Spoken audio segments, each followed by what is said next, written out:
कार्तिक मासरे सकाळु उठिकी जलरे बुड़ पकेबार जो विधि रही कौन आपण जानी विधि कौन पाई रही।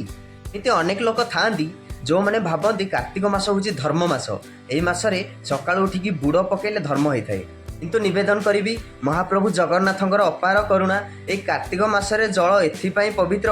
बहुत लोक एमती था, बहुत लोक कथा अच्छी से माने कहती कि कार्तिक मासरे महाप्रभु विष्णु से कार्तिक मासरे जलरे रही एवं ए कार्तिक मासरे जेतिक आमर चतुर्वेद अच्छी ब्रह्मा हाथ में से ब्रह्मा हाथ से चतुर्वेद ए कार्तिक मासरे जल भितर रही एवं कार्तिक मासरे जेतिक तीर्थ स्थान अच्छी सबु तीर्थ स्थान कार्तिक मासरे भी जलरे रुहंती। से आज्ञा जेतिकी मास अच्छी सबु मास भितर कार्तिक मास हूँ श्रेष्ठ एवं कार्तिक मासरे सकाळु उठिकी बुड़ एथिपाई पकाती कि कार्तिक मासर सकाळर जो जल से सबुठारु पवित्र।